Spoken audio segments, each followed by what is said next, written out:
講到效率呢家嘢，就算你識飛天遁地咁勁都好，都要識得點樣將啲時間玩到盡，點樣先可以將一個鐘當成3個鐘咁用？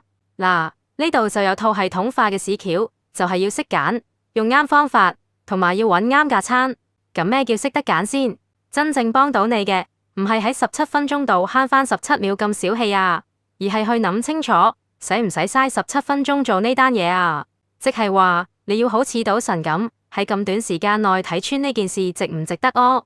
煙咯，例如呢單嘢係咪同你人生個大方向有直接關係？做完會唔會令你好似升仙咁爽？就算冇錢、冇人又冇資源之下，係咪都要撲到去做？識得揀就係效率嘅第一關，就好似打機揀關卡咁重要㗎。咁揀啱咗之後，點樣先可以做到快靚正？呢個時候就要靠橋唔怕舊嘅方法，同埋架餐夠晒臭嘅工具。舉個經典到爆嘅例子啦。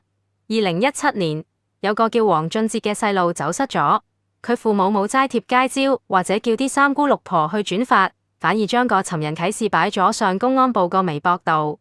最絕嘅係，佢哋用咗將個細路着住比堅尼嘅相，結果個貼一夜之間爆紅，啲網民又笑又轉發，最後睇返有成過萬個留言，同埋3萬條轉發，效率高到連啲狗仔隊都嚇親。呢啲就係識得用方法嘅魔力啦，唔係靠死做爛做，而係識得用4兩撥千斤。至於工具呢家嘢，白板就係個經典例子啦。我個人最中意企喺塊大白板前面，將啲諗法當成波子咁掟落個腦海度，跟手即刻將啲叮出嚟嘅諗頭寫低，之後退後半步，睇住啲諗法自己識得拍拖生仔咁連埋線，形成成個結構，嗰種創造嘅快感，真係仲爽過食餐9大簋。白板仲解決咗3大痛症。第一，比起 Word、Excel 呢啲規矩多嘅工具，白板可以任我天馬行空咁亂噏24。第二，比起 A4 紙，冇邊界限制可以咁無限延伸，就好似玩緊貪食蛇咁。第三，比起筆記簿，寫錯咗就用手指捽走，完全冇晒心理壓力。所以裝修 Office 嗰時記得整翻塊白板啊，佢真係幫到手解放你嘅思考㗎。講完效率，輪到講槓桿啦。就算你勁過葉問，識得1個打10個，但係一日都係得24個鐘，靠自己點都會有盡頭㗎。要突破極限，就要識得借力，即係撬動4種槓桿，就係團隊、產品、資本同埋影響力。第一種就係團隊槓桿，麥肯錫就已經將佢玩到出神入化啦。佢哋將8年以嚟嘅客仔案例打包成一個知識庫，再設計埋 MES 法則呢類嘅武林秘笈，搞到個系統仲堅過石堅。然後年年走去哈佛、史丹佛呢啲名校度請班 fresh grad 尖子，用呢套系統嚟訓練班新人，連班50歲嘅老屎忽都要聽班後生仔指指點點。呢啲就係用團隊嚟做槓桿，將知識當成印銀紙咁無限複製啦。第二種就係產品槓桿，最經典就梗係印刷術改變咗聖經嘅傳播啦。15世紀嘅手抄本要靠抄寫員用足1年時間嚟抄一本，賣到貴一貴㗎。當時係得啲土豪先買得起。到咗谷登堡發明咗活字印刷之後，即刻就將生產過程同人手切割，價錢即刻插水式下跌，而且印刷數量係咁爆升，連教皇都上埋電視，鬧爆印刷術破壞咗抄寫員嘅美好前程。所以話產品槓桿嘅精髓就係要將服務變做量產貨，擺脫人手做死一世嘅宿命。第三種就係資本槓桿，貝恩資本嘅創始人羅姆尼，佢示範咗咩嘢叫資訊變印鈔。